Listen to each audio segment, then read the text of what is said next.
Hello, good morning, good morning. Greetings of peace. Assalamualaikum warahmatullahi wabarakatuh. Mayong hapon sa inyo tanan, mayong aga, mayong udto, kag kabayan ang Diyos magpakamaayo sa aton tanan, na? So, ang aton nga himuon subong, ang topiko nga dapat naton pag-istoryahan, amo ni, no? That Jesus Christ is not God, but man only. So, ang ako nga mga prof na diri, isa-isahon ko, kag kung sino ang magpamangkot, pwede ka mo, ka-text sa aton hotline, no? 0912-626-0212, no? Pwede ka mo katawag, pwede ka mo ka-call, kag ka-text, no? Sa aton nga Globe naman, tawag ni diri 0917-179-8584. No? Sige. Proclaim the truth.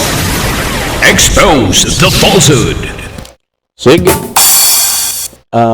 Ang topiko sa ginambal ko na, pamatud-an naton nga si Jesus is not God, kundi tao lamang.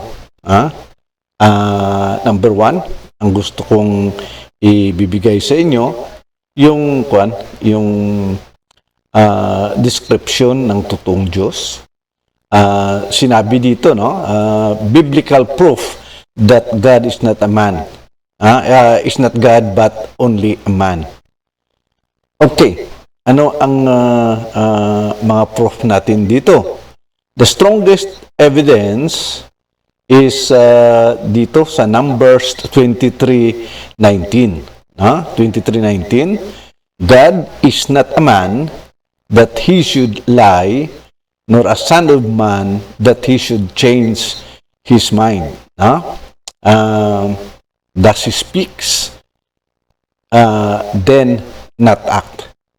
Ito ang pinaka-direct na comparison or proof, dahil ang alam natin, maraming nagsasabi, mga belief nila na si Jesus is only a man. No? Or iba, ang papaniwala nila na si Jesus ay Diyos at tao. I do not know kung ano ang pagbilang nito. 100% ba na Diyos si Jesus at saka 100% na tao? Siguro mathematically, that is very impossible. So may mga deduction, sinasabi nila that God is 50%, Jesus is 50% God and 50% human.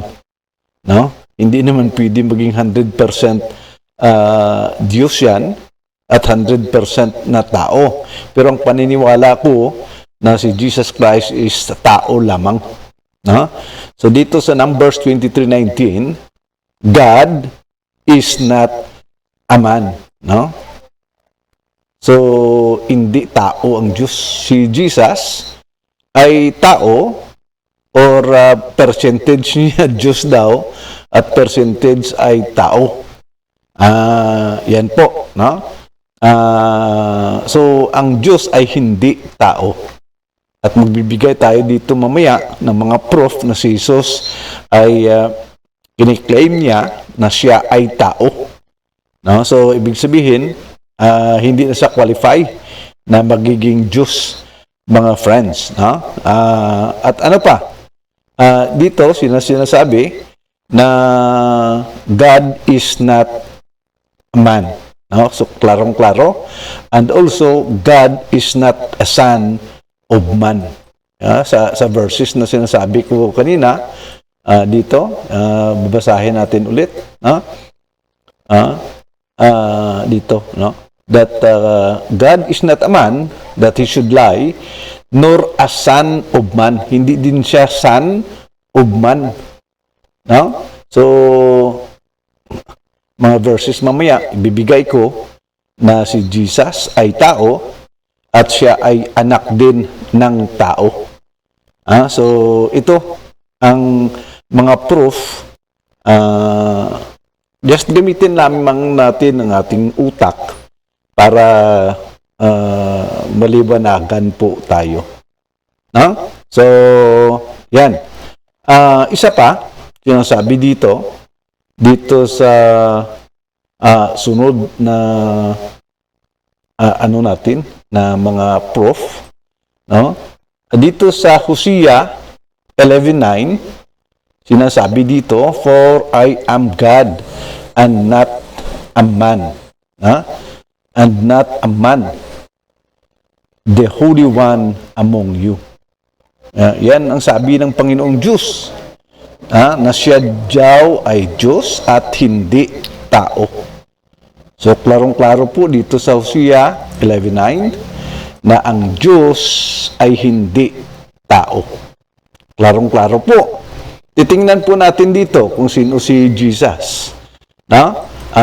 Si Jesus is a man. According dito sa John 8:40, "You seek to kill me, a man who has told you the truth from God." So dito sinasabi, a man who has told you the truth.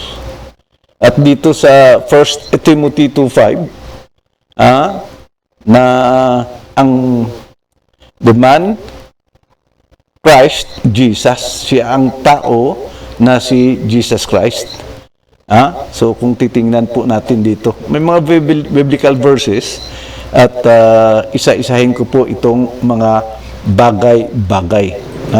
So dito sa direct statement sa pagka-humanity ni Jesus. A man, Christ, Jesus. Okay. At ano ba ang tawag ni Jesus Christ sa kanyang sarili? Ang mga tao, anong sabi niya? "A son of man has nowhere to lay his head." So yan po ang mga sinasabi natin according sa Bible dito sa Matthew 8:20. A son of man, so Jesus is a son of man. So kanina sinasabi natin na ang God is not a man nor a son of man. So direct po ito na proof na si Jesus is not really the God of this world. So klarong-klaro. Dito sa Luke 19:10, "The Son of Man came to seek and save the lost." So, Son of Man din dito ang mababasa po natin. Son of Man din po. So, klarong-klaro. Ang Son of Man emphasizes human identity and mission. Hindi po ito ang Diyos ni Moses, hindi po ito ang Diyos ni Abraham or something else. Sino ba ang totoong Diyos sa sinasabi po natin dito? Sino po ang totoong Diyos? Mga friends and relatives. Okay. Ang totoong Diyos po, sinasabi dito, God is a spirit. Proof po. God is spirit, not flesh. So, dito, ang mga proof dito natin sa John 4:24, God is spirit, and those who worship Him must worship in spirit and truth. Si Christ ba ay spirit? No. Dito sinasabi, talagang may laman at dugo siya . So, ito sinasabi na ang totoong Diyos, God is a spirit. Jesus siya, flesh and blood, meron siya. So, to prove na hindi siya Diyos, dahil ang Diyos ay espiritu. Yan po ang sinasabi po natin dito, na ang Diyos ay espiritu. So, si Jesus, hindi po spirit.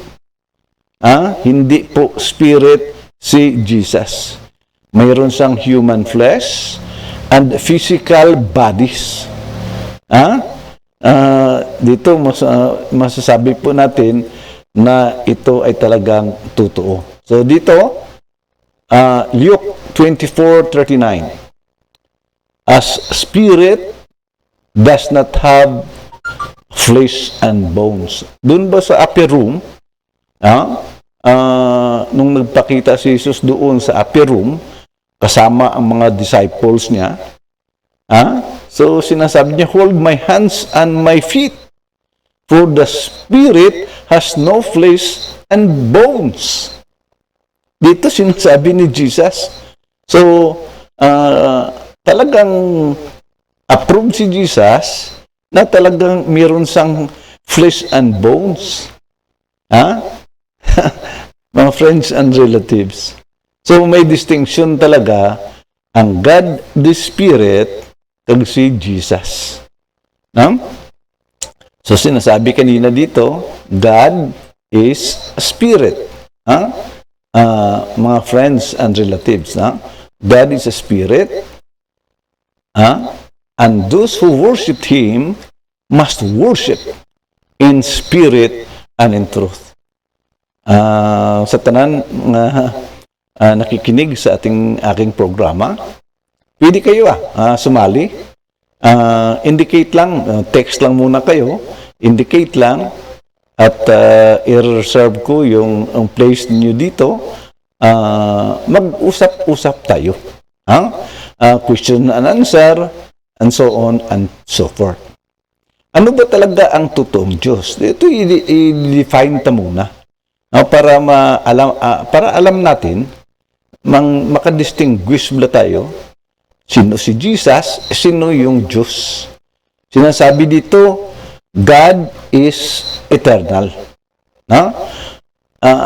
Kung siya immortal na iyang Diyos.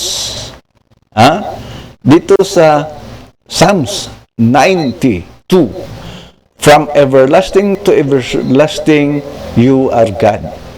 Ibig sabihin, walang simula. From everlasting to everlasting. Si Jesus ay nagsimula lang niya sa time ni Mary. There was no Jesus dahil pinanganak siya ni Mary, doon lang siya nagsimula. But ang God dito, according sa Psalms 92, from everlasting to everlasting. Si Jesus siya may sinimulan. May sinimulan. There was a time na wala po si Jesus. Dahil pinaprophesize pa siya Doon sa Old Testament, pinaprophesize pa siya. So kung pinaprophesize siya, hindi pa siya. Hindi ang existence niya sa sa flesh. Actually, lahat tayo is spirit Before, we are in spirit form. So nang pinanganak tayo ng ating ama, merong soul from the creation of God, at iyan nagjo-join sa ating laman, sa ating body, sa body ng ating nanay, at doon nagpo-form yung soul, yung alive na bata, So according sa mga belief ng mga Islam, yung bata, yung 4 months na pregnancy ng nanay, doon pumapasok yung soul, yung spirit from God. Pag napatay naman yung tao, yung spirit from God, babalik yan sa kanya. Yung laman natin, pupunta sa lupa, at yung soul or ang spirit, babalik sa Diyos. Dahil doon galing yun Yung lahat na tao, doon galing yung soul, yung spirit na nag-join sa womb ng ating nanay. So si Jesus, in spirit form noon, gaya din natin, spirit form tayo, nag-join sa pregnancy ng ating nanay, at nagiging physical body tayo, nagiging tao po tayo. Yan po ang paniniwala ng mga Muslim, na lahat tayo, hindi ang mother naton, ang father at mother nagse-sex at lumalabas po yung bata, yung laman, dugo at ibang bagay, yung physical, no? Yun yan. That is science. Yun yan ng mga sperm at egg ng nanay at tatay. No? Sperm ng tatay, egg ng nanay, nagpo-form ng physical na bata. Pero yung soul na pumapasok dyan, ang soul is from God. Yun po ang paniniwala po natin. So, sinasabi po dito sa 1 Timothy 1:17 na yung totoong Diyos is eternal. Eternal. Immortal, invisible, the only God. Yan po sa 1 Timothy 1:17. So, ang humans, like Jesus, temporary po. Tayo ay humans din, temporary po tayo. God is eternal and immortal. Yun po. Ang paniniwala. Ang tamang paniniwala. So, si Jesus ay tao, human siya eh. Taong-tao talaga siya. Pinanganak siya, may nanay siya. Of course, walang earthly father.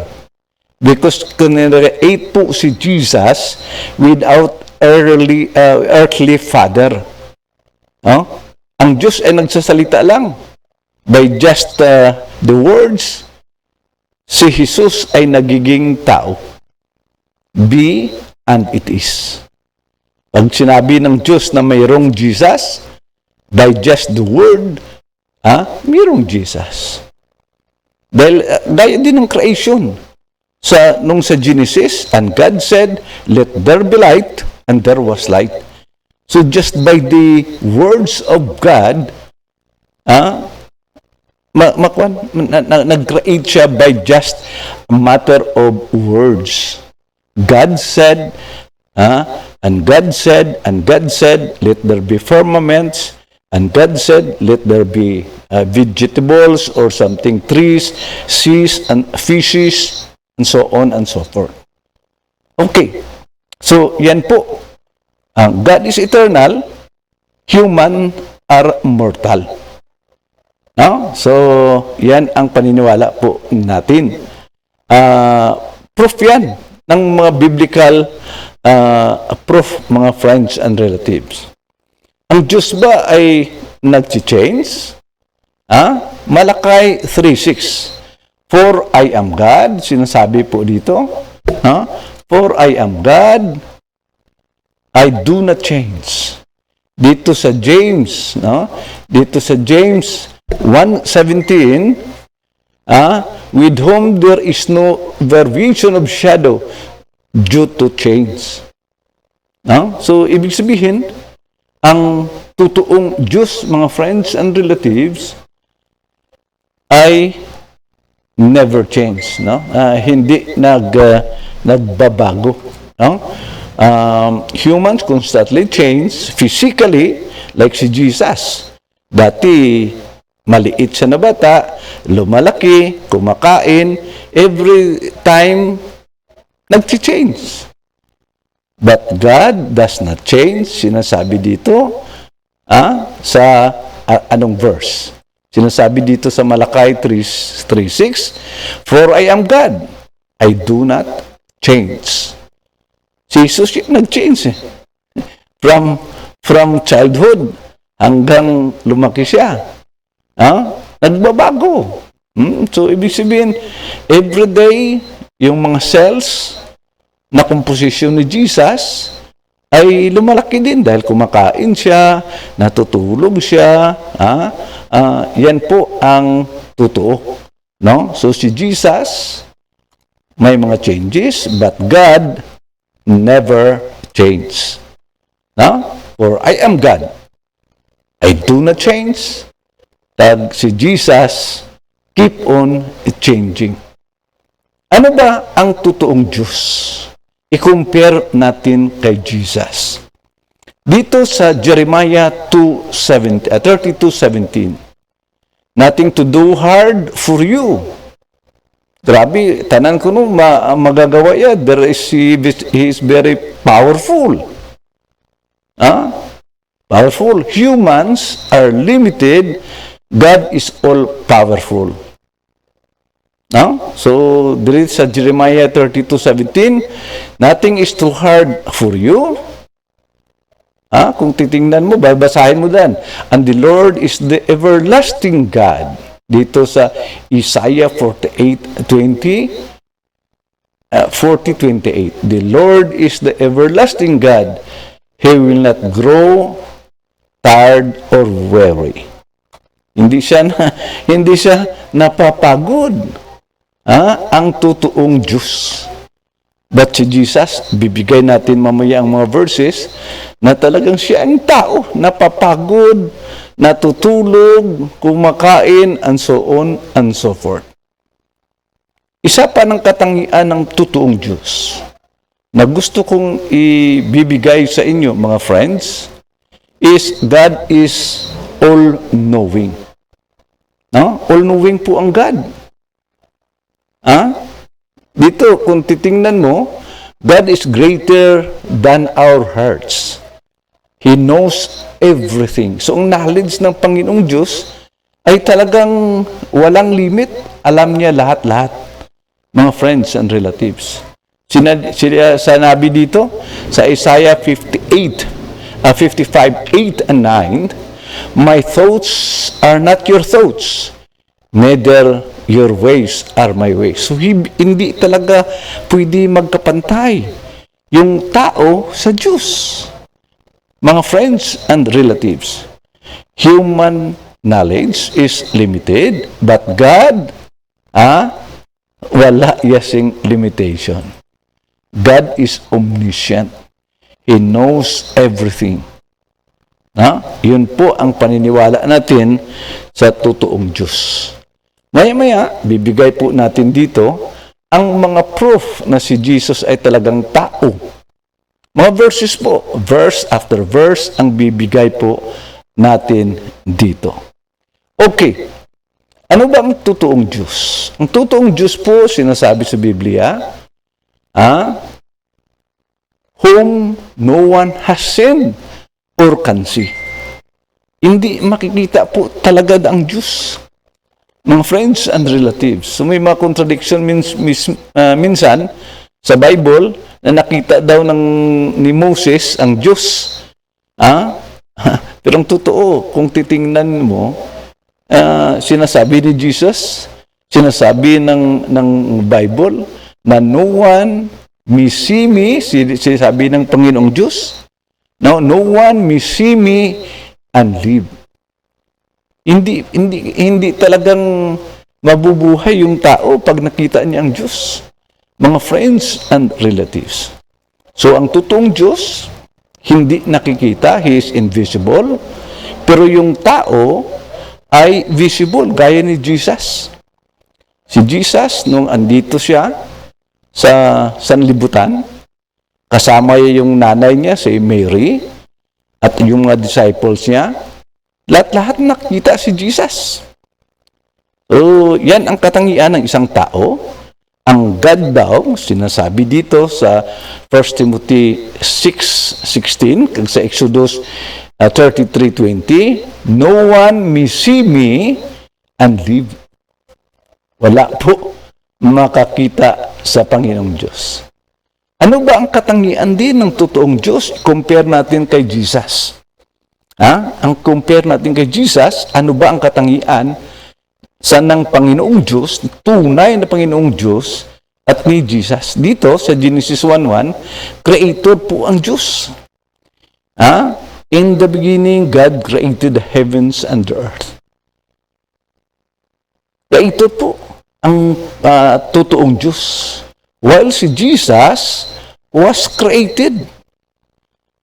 Siya ay creator ang Diyos. Jesus is created. Pinanganak na siya ni Mary. So tayo, gaya din ni Jesus, pinanganak din tayo. May mga aligasyon minsan na si Jesus daw walang tatay, so talaga ang tatay niya ay Diyos. So, ang gusto kong itatanong sa kanya, sino ba ang tatay ni Adan? Ni Adam or Adan? Di ba walang tatay si Adan? At wala pang nanay. No? Si Jesus siya may nanay pero walang tatay. But ang tatay niya, ang tatay niya, earthly father, wala po. Ngayon, titingnan natin, bakit hindi tinatawag si Adan na Diyos dahil wala namang tatay. Si Jesus daw, Diyos siya dahil walang tatay na tao. Si Adan ba may tatay na tao? Wala. Si Eva ba may tatay? May nanay? Wala rin. But no one nag-call sa kay Jesus sa kay Adan or kay Eva na Diyos. No? So, yan po. Dito sa Isaiah, creator po ang Diyos dito. Isaiah 64:8. Sinasabi po dito na ang Diyos ay creator. With the clay, you are the potter. So, tayo daw, ay mga clay lang. Ang talagang gumagawa ay yung Panginoon. Ang tao, nagdidepende sa ang ating existence, nagdidepende sa Diyos, mga friends and relatives. Pero yung totoong Diyos, hindi sa dependent ko kanino man. Because walang nag-create sa Kanya, and He is the Creator, ang tao ay created po, mga friends and relatives. Okay, isa pa. God is perfect, holy, and human are sinful. So dito makikita natin, sa Psalms 92:15, there is no wickedness in Him. Sa Panginoong Diyos, wala. Ang tao talagang makasalanan. Ang tao makasalanan, ang Diyos siya ay hindi makasalanan. So, ang mga tao may arayang imperfection. Ang tao may mga imperfection, pero ang Diyos siya wala. God is perfect, holy, human are sinful. Mga friends and relatives. Okay, ano pa? Ang Diyos ba ay nangangailangan ng kung sino-sino? Dito sa Acts 24:15 at 25, God is not served by human hands as though He needed everything. So, hindi ang nangailangan ang Diyos ng kung ano-ano para mabuhay. Tayo, ang tao, si Jesus, kumakain, humihinga, nagpapahinga, kailangan niya ng support, mga friends and relatives. Pero ang Diyos, God needs nothing. He doesn't need anything. Humans are dependent. Okay? So, yan po ang mga proof natin. Kino-compare lang natin yung totoong Diyos at si Jesus, mga friends and relatives. Okay. God is supreme over all flesh. Dito sa Isaiah 31:3. Sinasabi dito na the Egyptians are human and not God. Their horses are flesh and not spirit. Kaya dahil ang Diyos mismo is supreme. Clear separation between human flesh and divine nature. Ito po ang Panginoong tunay na Panginoong Diyos. Mga friends and relatives. Okay. Ano ba ang dapat nating dapat malaman ng each and everyone? Isa lang po ang totoong Diyos. Sinasabi dito sa Deuteronomy 6:4, the Lord our God, the Lord is one. Isa lang po. So, mali na sinasabi nila, mayroong God the Father, mayroong God the Son, and that is Jesus, and God the Holy Spirit. Sinasabi dito, 6:4 ng Deuteronomy, the Lord our God, the Lord as one. Kung isa lang po ang Diyos, at yan ang Diyos ni Moses, Diyos ni Abraham, Diyos ng mga prophets, yan lang po ang totoong Diyos, si Jesus po ay hindi Diyos. Dahil pag si Jesus ay Diyos, hindi na ito one. The Lord God is one. The Lord our God, the Lord is one. Isa lang po. Ang nangyayari, meron ng God the Father, God the Son, and that is falsification na po. No? So, ano pa? Ngayon, titingnan natin po si Jesus. No? Dahil ito po, kinukompare ko ang totoong Diyos at si Jesus, the Son of Mary. Titingnan po natin sa dinidiscuss natin kanina kung sino ba talaga ang totoong Jesus.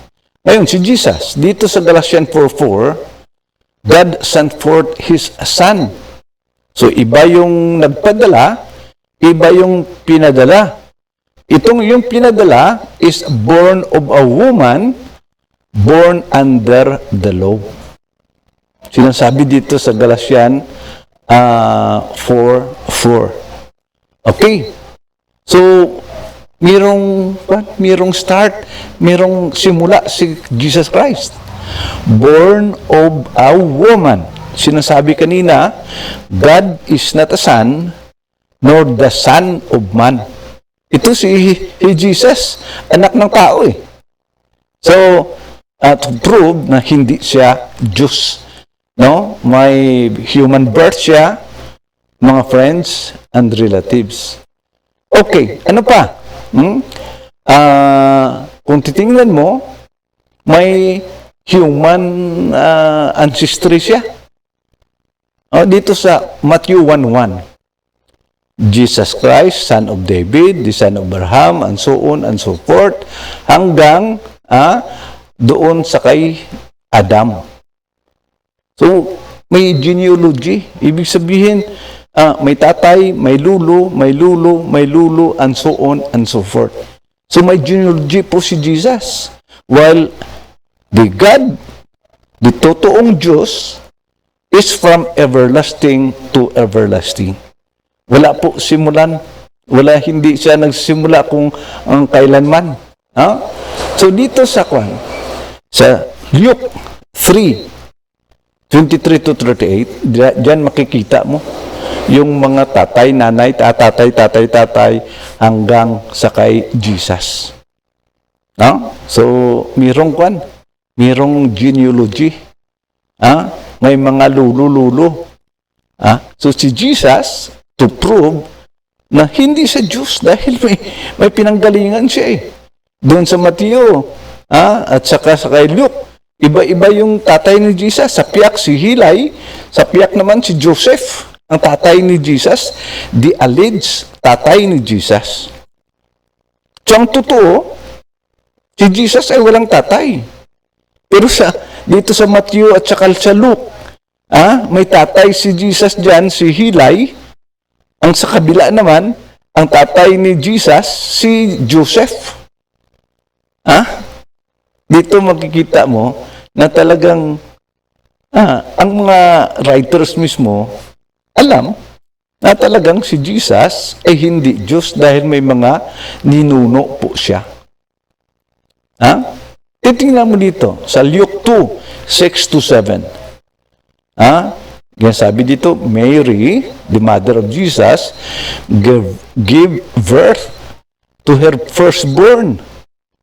Ang firstborn niya si Jesus. Ang nanay niya si Mary. So, natural ang human birth process. So, 9 months din, sinapupunan siya, hanggang lumabas siya, nagiging bata siya. Siguro, natural na si Jesus is human. Tao po si Jesus. Now, okay? Another proof. Makikita mo na ang God niya is a spirit. So si Jesus niya, sinasabi niya, hold my hands, for the spirit has no flesh and bones. Si Jesus yung may flesh and bones, while God is a spirit. So, very klaro. Klaro po, mga friends and relatives. Diba? Klarong-klaro. Isa pa. Si Jesus, sa Luke 2:24, gincircumcise siya on the 8th day. So may Diyos ba sinicircumcise? O hindi kita hindi ako nag-i-insult sa mga belief ng ating mga kaibigang mga Christians, but just to emphasize, no?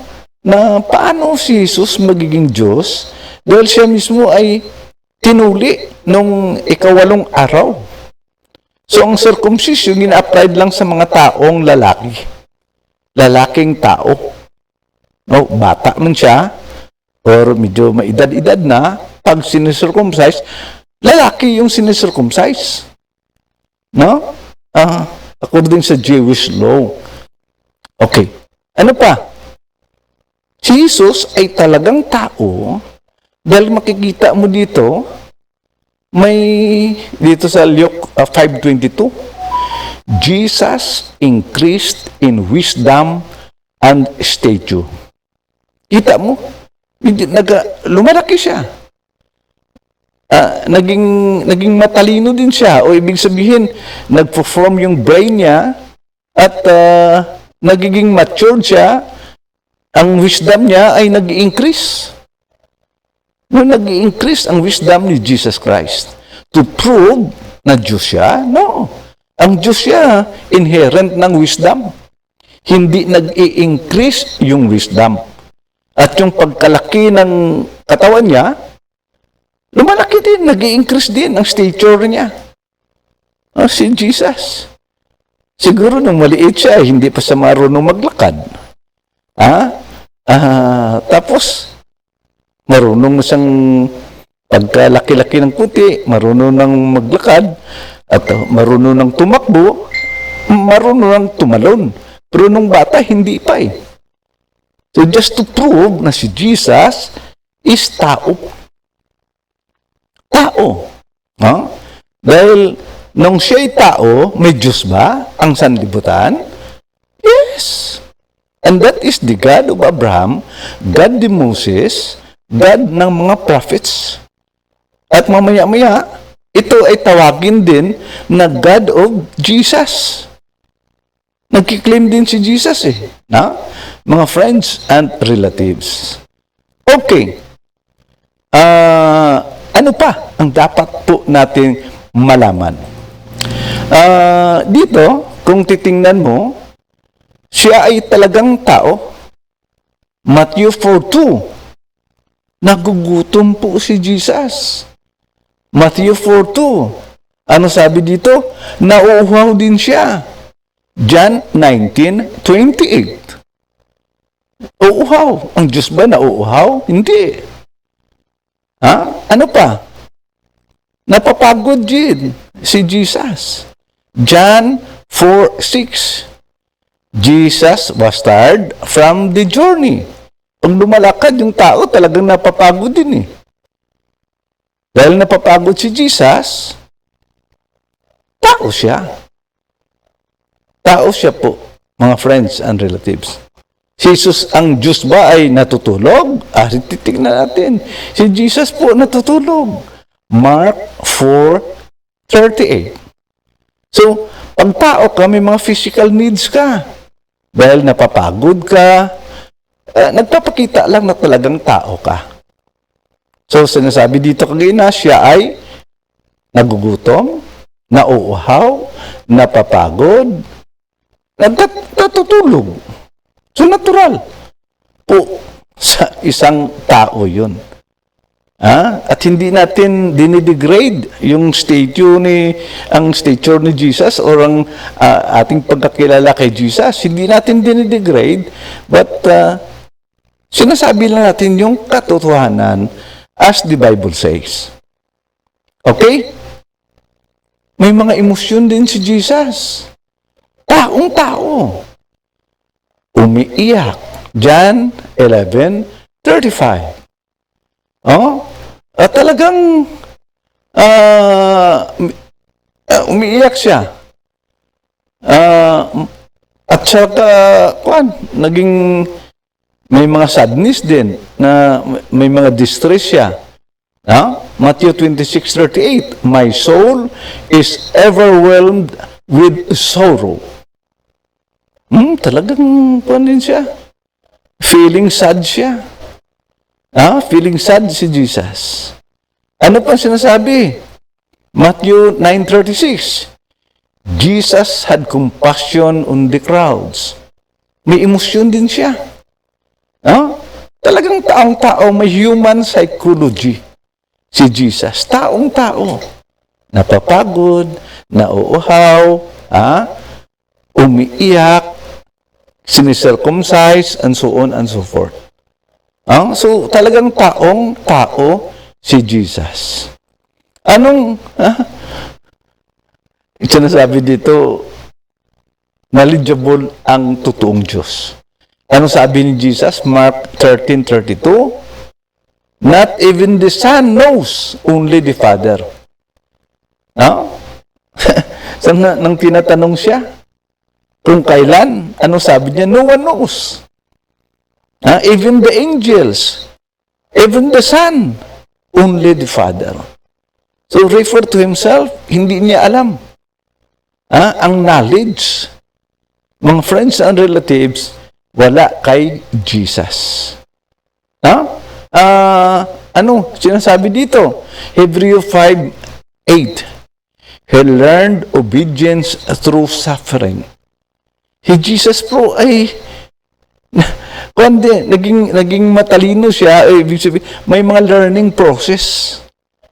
Through obedience, iniya talagang, ang learning, andyan yun sa brain Medyo, ang brain mo ay nagiging matured, alam mo, depende sa mga experience, he learned obedience through suffering. So kung may mga suffering, may mga learning na nangyayari sa kay Jesus Christ. So ibig sabihin, taong-tao. Hindi natin wala tayong insults na binibigay. But yung katotohanan lang po, yan ang sinasabi po natin. With the corresponding mga verses po ito. Titingnan mo nito. My soul is sorrowful. Matthew 26:38. Sorrowful. Talaga, doon sa Gethsemane, ano sabi niya doon? Talagang feel sad siya. At nagpe-pray siya doon. Nagpe-pray siya. Talagang taong-tao siya. Gaya din po natin. So, sinasabi dito, ang may will po si Jesus. Sabi din sa Luke 22:42, not my will, but yours be done. Dito ba sa Gethsemane? Nagkwansa niya, oh my Father, let this cup pass by me.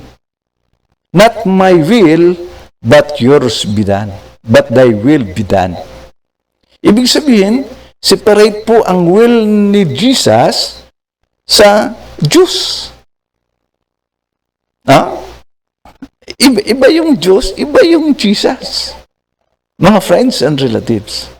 So, ibig sabihin, dinidemonstrate lang po dito na independent po ang tao at nagsasubmit po sa Diyos. And that is the role of Jesus. Mga friends and relatives. Okay. Isa pa.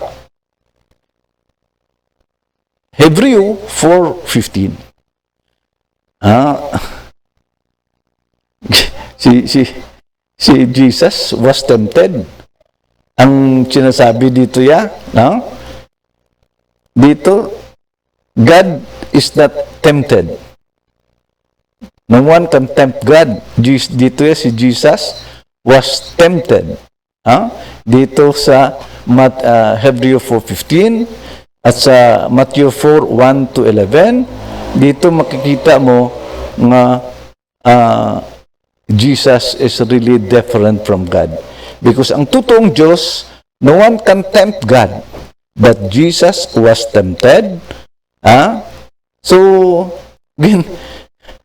tinitempo si Jesus ng Satan. Kung titingnan mo, na the devil tempt Jesus doon sa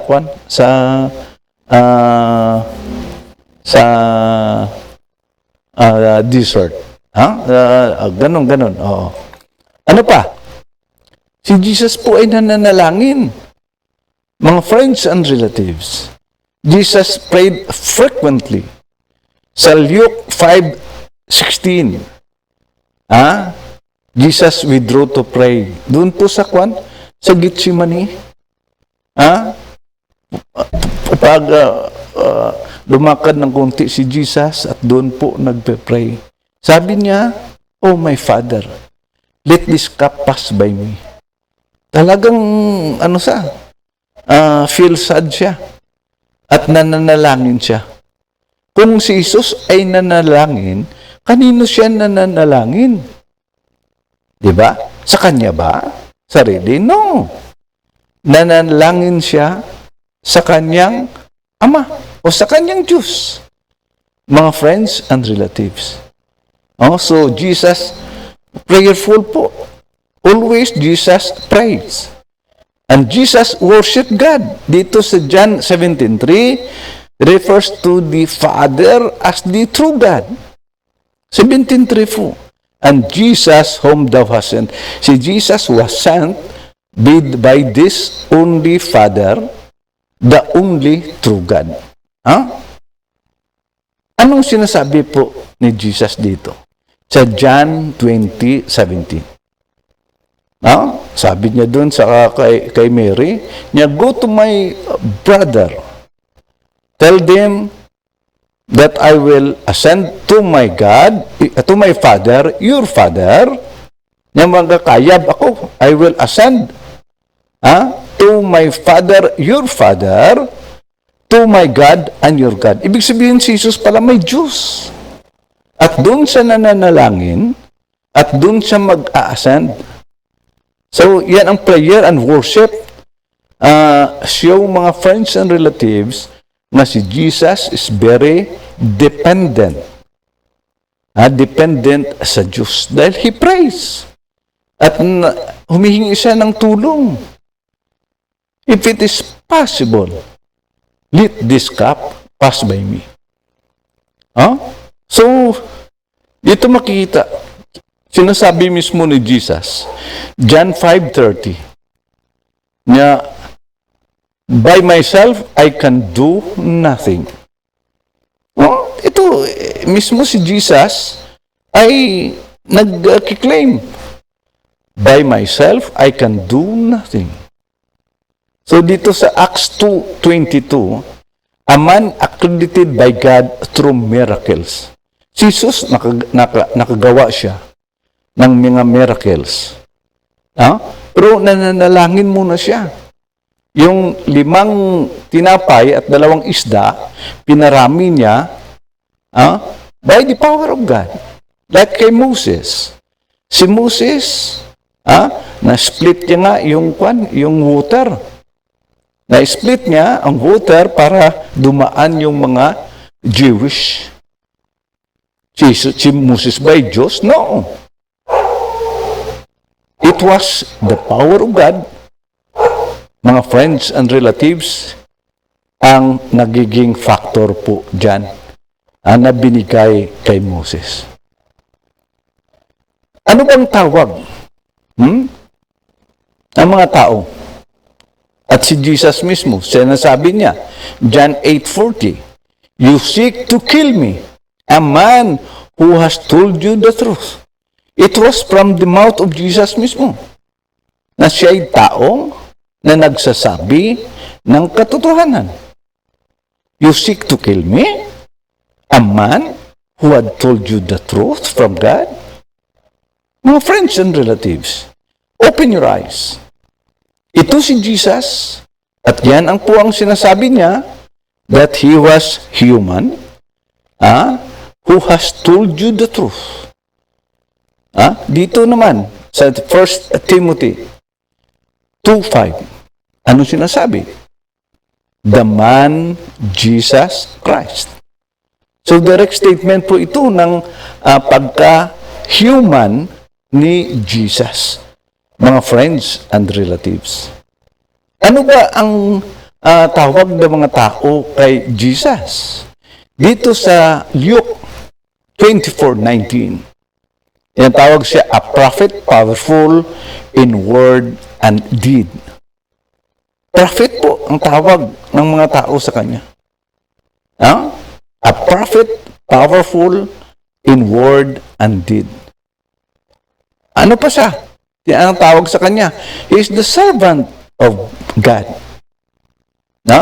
Sa Acts 3:13, His servant Jesus Christ. So ang God, may servant, may isang servant na ang tawag, ang pangalan ay Jesus. So tawag sa kanya ay prophet, and servant. Ang role niya is a human being, mga friends and relatives. Okay, ano pa? He was born under the law. So kung ang lusang konsepsyon, ang lusang pregnancy, doon siya nababase. Born under the law of God. Law of pregnancy, law of yung konsepsyon. Galatia 4:4, sinasabi po dito na Jesus was born under the law. So, pinanganak siya. Ang Diyos hindi naman pinapanganak eh. Wala siya ang simulan nga. He is the first without beginning, and God is the last without ending. Yan po ang pagkakilala po ng totoong mga tao sa Diyos at kilala din nila kung sino si Jesus. Ito, sa Matthew 33:55, mayroong mother si Jesus at mayroong siyang mga brothers. So, human. May mga human social life siya, may nanay siya, may mga kapatid siya, mga friends and relatives. This prove that Jesus is human. Wala siyang quality ng pagka-Diyos, mga friends and relatives. Dito, sa isa pang verse, a man of suffering. Sinasabi dito, physically, talagang nagsasuffer din si Jesus. Grabe ang medyo suffering na inano ni Jesus dito sa Isaiah 53:3. It is a prophecy. Siya ay tao na magsasacrifice, may mga sufferings. 1 Peter 2:24, bore our sins in this body. So grabe mga sacrifices niya, mga friends and relatives. Doon sa nung ini-execute si Jesus, grabe. Physically, masakit. And to prove na Jesus is human, mga friends and relatives. Ano sinasabi ni Jesus? Sa kanyang sarili, siya ay the Son of Man, has nowhere to lay down.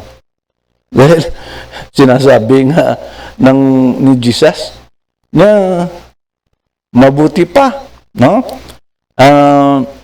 Yung ibon, ha? May mga nest. At ang mga lubo may mga yungib. Pero ang anak ng tao has nothing to lay his head. Ha? Grabe. So, sinasabi rin dito na he is the son of man. Anak din siya ng tao. Ha? So, sinasabi kanina doon sa kanina, sinabi niya, God is not a man nor a son of man. Dito, si Jesus ay tao at siya ay anak ng tao. Therefore, Jesus is not God. No? So, yan po. Yan po ang mga proof natin. May the peace and blessing of the one true God be to each and everyone, mga friends and relatives. Proclaim the truth. Expose the falsehood. Okay. Sige. Salamat po at ulitin, ito po ang topic natin. Mga friends and relatives, ang topic natin about sa unang-una kanina, proof, a biblical proof na Jesus is not God, mga friends and relatives, kundi tao lamang. Sa ulitin, share nyo, anay? Share nyo ning aton nga programa. Share nyo po. Like nyo, share, subscribe, and notify.